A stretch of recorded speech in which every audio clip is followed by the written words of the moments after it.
শান্তি। 19/2/2025 প্রাতঃমূর্লি। ওম শান্তি। বাপদাদা মধুবন। আজকের বাপদাদার অমূল্য মহাবাক্য হচ্ছে, মিষ্টি বাচ্চারা, তোমরা এতকাল যা কিছু পড়েছ সেসব ভুলে যাও। জীবন মৃত হওয়া মানে সব কিছু ভুলে যাওয়া। পূর্বের কোনো কিছুই যেন স্মরণে না থাকে। আজকের মুরলি থেকে প্রশ্ন হচ্ছে যে সম্পূর্ণ জীবনমৃত হয়নি, তার চিহ্ন কি হবে? উত্তরে বাবা বলছেন, সে বাবার সাথে তর্ক করতে থাকবে, শাস্ত্রের উদাহরণ দিতে থাকবে। আর যে সম্পূর্ণ জীবন মৃত হবে, সে বলবে বাবা যা শোনান সেটাই সত্য। আচ্ছা, জীবন মৃত মানে জীবনে থেকে মৃত অবস্থা, অর্থাৎ আমি আত্মা, এই কনসিয়াসে যদি থাকি তাহলে আমি শরীরে রয়েছি, অথচ আমি আত্মা, এই কনসিয়াসে থাকার কারণে আমি মৃত, জীবন মৃত। তো এটাই বাবা বোঝাচ্ছেন যে জীবন মৃত অবস্থায় থাকবে, সে বলবে বাবা যা শোনান সেটাই সত্য। আমি অর্ধেক কল্প যা শুনেছি তা মিথ্যাই ছিল, তাই তা আর মুখেও আনবো না। বাবা বলেছেন, hear no evil, see no evil, talk no evil, speak no evil, think no evil. অর্থাৎ খারাপ না শোনো, খারাপ না বলো, খারাপ না ভাবো, খারাপ না করো। গীত আজকের মুরলি থেকে, ওম নমঃ শিবায়, ওম শান্তি। বাবা বাচ্চাদের বুঝিয়েছেন যে তোমরা যখন সকলকে শান্তিতে বসাও, যাকে নিষ্ঠা নাম দিয়েছে, শান্তি অর্থাৎ নিষ্ঠা, এই ড্রিল করানো হয়। বাবা এখন বসে তার আত্মা রূপী বাচ্চাদের বোঝাচ্ছেন যে যারা সম্পূর্ণ জীবন মৃত হয়েছে, যারা বলে আমরা সম্পূর্ণ জীবন মৃত হয়েছি, যেমন মানুষ যখন মারা যায় তখন সব কিছুই ভুলে যায়, কেবল সংস্কার থেকে যায়। তোমরাও এখন বাবার হয়ে দুনিয়ার থেকে মৃত হয়ে গেছো। বাবা হলেন তোমাদের মধ্যে ভক্তির সংস্কার ছিল। বাবা বলেন তোমাদের মধ্যে ভক্তির সংস্কার ছিল, এখন এই সংস্কার পরিবর্তিত হচ্ছে, তাই তোমরা তো জীবন মৃত হচ্ছ, তাই না? যারা মারা গেলে মানুষ তাদের পূর্বের পড়া সমস্ত কিছুই ভুলে যায়, তারপর পরের জন্মে নতুন করে পড়তে হয়। বাবাও বলেন তোমরা যা কিছুই পড়েছ তা ভুলে যাও, তোমরা তো বাবার হয়েছ, তাই না? আমি তো তোমাদের নতুন কথা শোনাই, তাই তোমরা এখন বেদ, শাস্ত্র, গ্রন্থ, জপ, তপ আদি এই সব কথা ভুলে যাও। তাই তো বলা হয়েছে হিয়ার নো ইভিল। বাচ্চারা, এ হলো তোমাদের জন্য। কেউ হয়তো অনেক শাস্ত্র ইত্যাদি পড়েছে, সম্পূর্ণ জীবন মৃত হয়নি, তারা অনেক অপ্রয়োজনীয় তর্ক করবে। আর যারা জীবন মৃত হয়েছে তারা কখনো তর্ক করবে না, তারা বলবে বাবা যা কিছুই শুনিয়েছেন তাই সত্য, বাকি অন্য কথা আমরা মুখে কেন আনব? বাবা বলেন এসব কথা মুখেও এনো না, হিয়ার নো ইভিল। বাবা ডাইরেকশন দিয়েছেন, অন্য কিছুই শুনো না। তোমরা বলো এখন আমরা জ্ঞানের সাগরের সন্তান হয়েছি, তাই ভক্তির কথা কেন স্মরণ করব? আমরা এক ভগবানকেই স্মরণ করি। বাবা বলেছেন তোমরা ভক্তিমার্গকে ভুলে যাও। আমি তোমাদের এই সহজ কথা শোনাই যে তোমরা বীজরূপী আমাকে স্মরণ করো, অর্থাৎ জ্যোতি, মহাজ্যোতি, পরমপিতা পরমাত্মা বীজ, সেই বীজরূপী সেই বাবাকে স্মরণ করো, তাহলে সম্পূর্ণ বৃক্ষ তোমাদের বুদ্ধিতে এসে যাবে। তো আমরা কি করি, বৃক্ষের টাল, টালি, পাতা, তাতে ব্যস্ত হয়ে যাই। তো বাবা বলছে ওগুলো ধরার জন্য চেষ্টা করো না, শুধু তোমরা বীজকে স্মরণ করো, ওগুলো আপনা আপই তোমাদের কাছে এসে যাবে। তোমাদের মুখ্য হলো গীতা। গীতাতেই ভগবান সম্পূর্ণ বুঝিয়ে দিয়েছেন। এ হলো এখন নতুন কথা। নতুন কোনো কথা সম্পূর্ণ মনোযোগ দেওয়া হয়। নতুন কথায় সম্পূর্ণ মনোযোগ দেওয়া হয়। এ হলো খুবই সহজ কথা। সব থেকে বড় কথা হলো স্মরণ করার। প্রতি মুহূর্তে তোমাদের বলতে হয় যে মন মনোভাব, তোমরা বাবাকে স্মরণ করো। এ হলো গুহ্য কথা। এতেই বিঘ্ন আসে।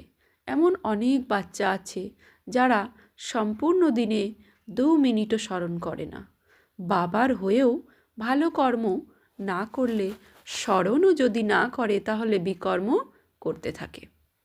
বুদ্ধিতে না ধারণ হলে বলা হবে এ বাবার আজ্ঞার অনাদর হলো। পড়তেও পারবে না, আর সেই শক্তিও পাবে না। জাগতিক পড়াতেও তো শক্তি পাওয়া যায়, তাই না?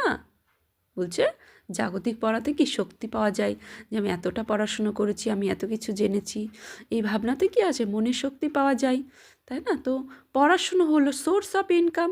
যে পড়াশুনো করেছে তার আধারেই সে ভবিষ্যতে সে চাকরি করতে পারবে, কারোর সাথে কথা বলতে পারবে, বা নিজেকে কারোর কাছে প্রেজেন্ট করতে পারবে যে আমি এটার ওপর পড়াশুনো করেছি। তো সোর্স অফ ইনকাম পড়াশুনো হলো। এতে শরীর নির্বাহ হলেও তাও অল্পকালের জন্য হয়। কেউ যদি জাগতিক পড়া পড়তে পড়তে মারাও যায়, তাহলে সেই পড়া তো সাথে করে নিয়ে যায়ই না, তাই না? তাকে আবার পরের জন্মে অ আ থেকেই শিখতে হয়। তার কিন্তু লয়ার হলে লয়ারের সংস্কার তার সাথে যাবে না। মানে লয়ারের শিক্ষা যতটা সে পড়েছে সেটা তার সাথে যাবে না। তাকে আবার প্রথম থেকেই পড়তে হবে। বা চাকরি করতে করতে যদি শরীর ছুটে যায়, পরবর্তী জন্মে তাকে কিন্তু আবার চাকরি করার জন্য যে পুরুষার্থ, সেটা তাকে করতে হবে আবার শুরুর থেকে। তাই বাবা বলছেন যে এই পড়া তাকে পরের জন্মে নতুন করে পড়তে হয়। এখানে তো তোমরা যত পড়বে তা সাথে করে নিয়ে যাবে, কেননা তোমরা পরের জন্মে তার প্রারব্ধ ভোগ করো। বাকি তো ওই সবই হলো ভক্তিমার্গ। কী কী জিনিস আছে তা কেউই জানে না। আত্মাদের পিতা তো তোমাদের অর্থাৎ আত্মাদের বসিয়ে জ্ঞান দেন। এই একবারই বাবা অর্থাৎ সুপ্রিম রুহ এসে আত্মাদের জ্ঞান দান করেন। যেই জ্ঞানে তোমরা বিশ্বের মালিক হয়ে যাও, ভক্তি মার্গের স্বর্গ হয়ই না। তোমরা এখন সেই প্রভুর হয়ে গেছো। বাচ্চারা, মায়া অনেকবার তোমাদের অনাথ বানিয়ে দেয়। তোমরা ছোট ছোট কথাও নিজেদের মধ্যে লড়াই করো। ছোট ছোট কথায় নিজেদের মধ্যে লড়াই করো। বাবার স্মরণে যদি তোমরা না থাকো, তাহলে তো অনাথ হয়ে গেলে, তাই না? অনাথ হয়ে গেলে তোমরা অবশ্যই কোনো পাপ কর্ম করে ফেলবে। বাবা বলেন, তোমরা আমার হয়ে আমার বদনাম করো না। একে অপরের সঙ্গে খুব ভালোবেসে চলতে থাকো। তোমরা উল্টো পাল্টা কথা বলো না। বাবাকে এমন অনেক অহল্যা কুবজা ভিলনিদের উদ্ধার করতে হয়। বলা হয় ভগবান রাম ভিলনির এঁটো খেয়েছিলেন। এখন এমনভাবে ভিলনির এঁটো কি খেতে পারেন? ভিলনি থেকে যখন ব্রাহ্মণ হয়ে যায়, তখন কেন খাবে না? তাই তো ব্রহ্মাভোজনের এত মহিমা।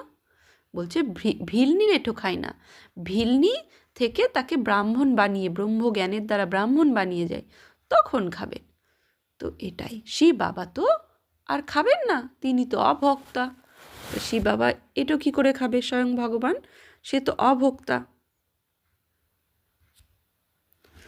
তাই বলছে সে তো, তার তো দেহই নেই, তা সে ভোজন কার জন্য করবে, তাই না? তাই তাকে অভোক্তা বলা হয়। বাকি এই রথ তো খানি, অর্থাৎ শরীরূপী রথ, অর্থাৎ ব্রহ্মার শরীর, সেটা খান, সে খান। সে বাবা অভক্তা, সে খান না। বাচ্চারা, তোমাদের কারোর সঙ্গে তর্ক করার কোনো প্রয়োজন নেই। সব সময় নিজেকে সেফ সাইডে রাখা উচিত। দুটো শব্দই কেবল বলো। শিব বাবা বলেন, শিব বাবাকেই রুদ্র বলা হয়। রুদ্র জ্ঞান যজ্ঞে বিনাশ জ্বালা প্রজ্বলিত হয়েছিল, তাই রুদ্র তো ভগবানই হলো, তাই না? কৃষ্ণকে তো রুদ্র বলা হবে না। বিনাশও কৃষ্ণ করান না, বাবাই স্থাপনা, বিনাশ এবং পালনা করান। তিনি নিজে কিছুই করেন না, তা না হলে তার দোষ হয়ে যাবে। তিনি হলেন করণ করাবান হার। বাবা বলেন যে আমি কখনো বলি না যে বিনাশ করো, এ সবই এই ড্রামাতে নির্ধারিত রয়েছে। শঙ্কর কিছু করে কি? কিছুই না। এ কেবল মহিমা আছে যে শঙ্করের দ্বারা বিনাশ, বাকি বিনাশ তোরা নিজেরাই করছে। তো এটা মহিমা আছে শঙ্করের দ্বারা বিনাশ। তো বিনাশ কারা করছে? এই যে অ্যাটমিক বোমা, বিভিন্ন ধরনের বিনাশের যে বস্তু তৈরি হচ্ছে, বিনাশ তারা নিজেরাই করছে। এ হলো অনাদি বানানো এক ড্রামা, যা তোমাদের বোঝানো হয়েছে। রচয়িতা বাবাকেই সবাই ভুলে গেছে। সবাই বলে যে গড ফাদার হলেন রচয়িতা, কিন্তু তাকে কেউই জানে না। সবাই মনে করে যে তিনি সেই দুনিয়ার ক্রিয়েট করেন। বাবা বলেন যে আমি ক্রিয়েট করি না, আমি এর চেঞ্জ করি, আমি কলিযুগকে সত্যযুগ বানাই। আমি এই সঙ্গম যুগেই আসি, যার জন্য মহিমা আছে যে সুপ্রিম অসপিসিয়াস অর্থাৎ কল্যাণকারী যুগ। সুপ্রিম অসপিসিয়াস কল্যাণকারী যুগ। ভগবান হলেন কল্যাণকারী, তিনি সকলের কল্যাণ করেন। কিন্তু কিভাবে আর কি কল্যাণ করেন তিনি, এসব মানুষ কিছুই জানে না। ইংরাজিতে বলা হয় লিবারেট, গাইড, কিন্তু এর অর্থ বোঝেই না। ওরা বলে থাকে ভক্তি করলে ভগবানকে পাওয়া যাবে, সদ্গতি হবে। সকলের সদ্গতি তো কোনো মানুষ করতে পারে না। তা না হলে পরমাত্মাকে, পতিত পাবন, সকলের সদ্গতিদাতা এমন মহিমা কেন করা হয়? বাবাকে কেউই জানে না। সকলেই অনাথ, সকলেই বাবার থেকে বিপরীত বুদ্ধি। বাবা এখন কি করবেন? বাবা তো নিজেই মালিক। তার শিব জয়ন্তীও ভারতেই পালন করা হয়। বাবা বলেন আমি ভক্তদের ফল দিতেই আসি, আমি আসি এই ভারতেই। এখানে আসার জন্য আমার শরীর তো অবশ্যই চাই। বাবা বলছেন এখানে আসার জন্য আমার শরীর তো অবশ্যই চাই। শরীর ছাড়া সে এসে কি করবে? শরীর দিয়েই তো কর্তব্য করবে, জ্ঞান শোনাবে মুখ দিয়ে। তাই বাবা বলছেন আমি এখানে আসি, আমার তো শরীর অবশ্যই চাই। তাই না? প্রেরণাতে তো কিছু হবে না, যে আমি ওপর থেকে প্রেরণা দিয়ে দিলাম, প্রেরণার দ্বারা কিছুই হবে না। আমি এনার মধ্যে প্রবেশ করে এর মুখের দ্বারা তোমাদের জ্ঞান দান করি। গো মুখের কথা তো নয়, এ তো এই মুখেরই কথা। মুখ তো মানুষের চাই, নাকি জানোয়ারের? মানুষের বুদ্ধি এতটুকুও কাজ করে না। অন্যদিকে ভাগীরথকে দেখানো হয় সে কিভাবে আর কখন আসে, এ কথা কেউ এতটুকুও জানে না। তাই বাবা বসে বোঝাচ্ছেন, বাচ্চাদের বোঝান, তোমরা তো জীবনমৃত হয়েছ, তাই ভক্তি মার্গকে একদম ভুলে যাও। শিব ভগবানও বাঁচু হলো, তোমরা আমাকে স্মরণ করো, তাহলে তোমাদের বিকর্ম বিনাশ হয়ে যাবে। আমিই হলাম পতিত পাবন। তোমরা যখন পবিত্র হয়ে যাবে তখন আমি সবাইকে নিয়ে যাব। এই মেসেজ ঘরে ঘরে পৌঁছে দাও। বাবা বলেন যে তোমরা যদি আমাকে স্মরণ করো তাহলে তোমাদের বিকর্ম বিনাশ হবে, তোমরা পবিত্র হয়ে যাবে। বিনাশ তো সামনে উপস্থিত।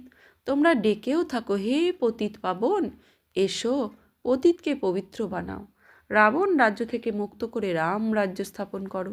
ওরা সকলে নিজেদের নিজেদের জন্য চেষ্টা করে। বাবা তো বলেন আমি এসে সকলের মুক্তি প্রদান করি। সকলেই এখন 5 বিকার রূপী রাবণের জেলে পড়ে রয়েছে। আমি সকলেরই সদ্গতি করাই। আমাকে বলাও হয় দুঃখকর্তা সুখকর্তা। এই রামরাজ্য তো অবশ্যই নতুন দুনিয়ায় হবে। রামরাজ্য কোন দুনিয়ায় হবে? অবশ্যই নতুন দুনিয়ায় হবে। তোমাদের অর্থাৎ পাণ্ডবদের এখন হলো প্রীত বুদ্ধি।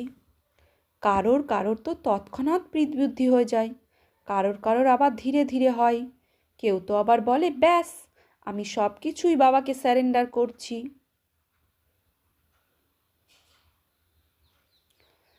ওই একজন ছাড়া আর কেউই তো নেই, একমাত্র গডই হলেন সকলের অবলম্বন। এ কত সিম্পল থেকেও সিম্পল কথা। বাবাকে স্মরণ করো আর চক্রকে স্মরণ করো, তাহলে চক্রবর্তী রাজা রানী হয়ে যাবে। এই স্কুল হলো বিশ্বের মালিক হওয়ার, তাই তো চক্রবর্তী রাজা নাম হয়েছে। চক্রকে জানলেই চক্রবর্তী রাজা হয়ে যাবে। তো সৃষ্টির চক্র, কিভাবে আমি আত্মা সত্য ত্রেতা দাপর কলিতে পার্ট প্লে করেছি।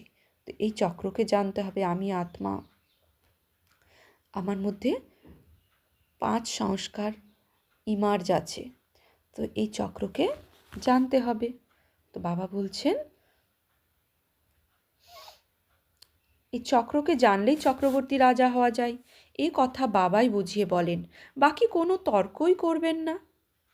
বাবা বলছেন বাকি কোনো তর্কই করবে না তোমরা, বলো তোমরা ভক্তি মার্গের সব কথা ছাড়ো। বাবা বলেন তোমরা কেবল আমাকে স্মরণ করো।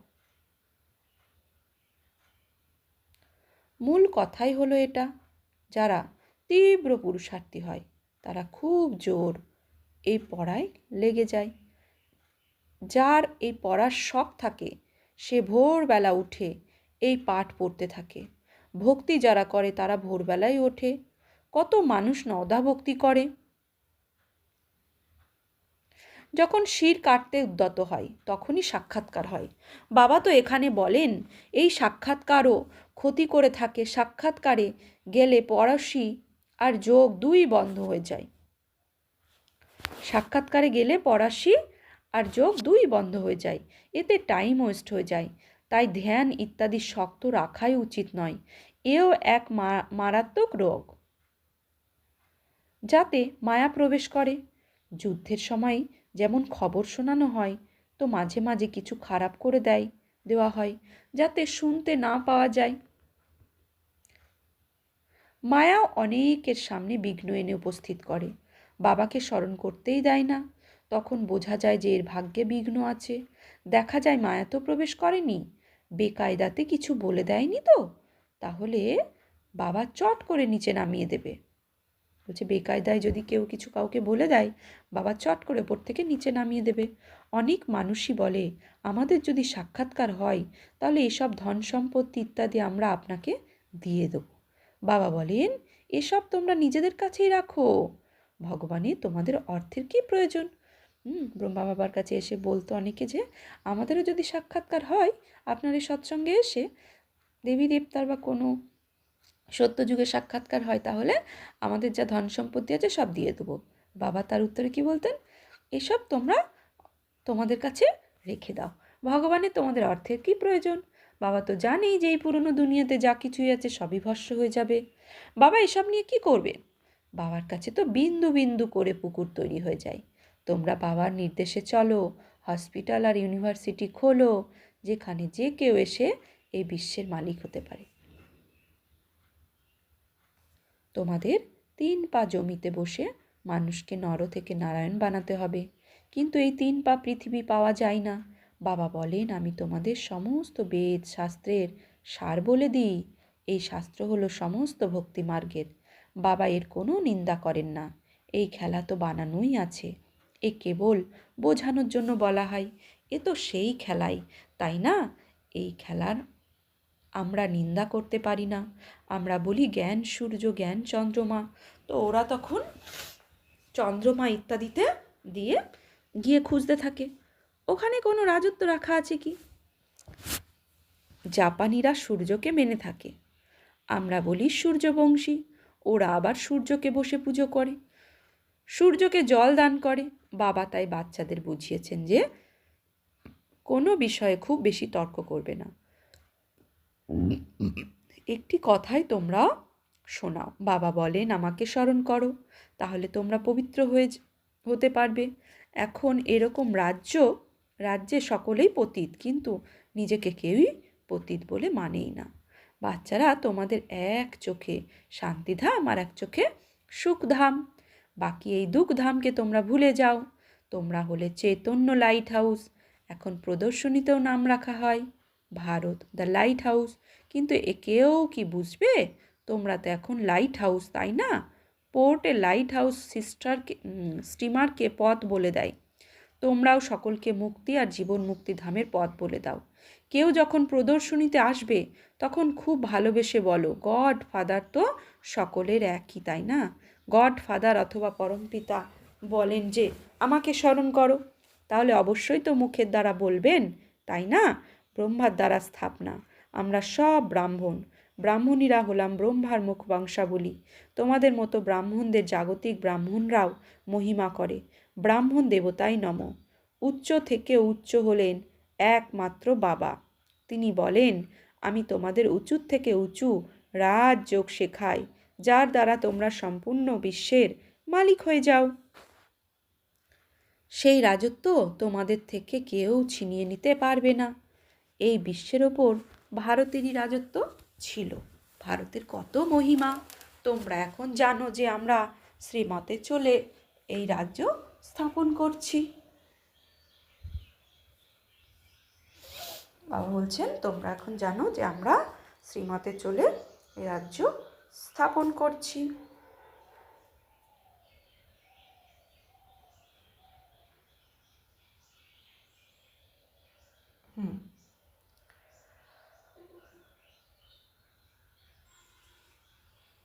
তো সেই রাজত্ব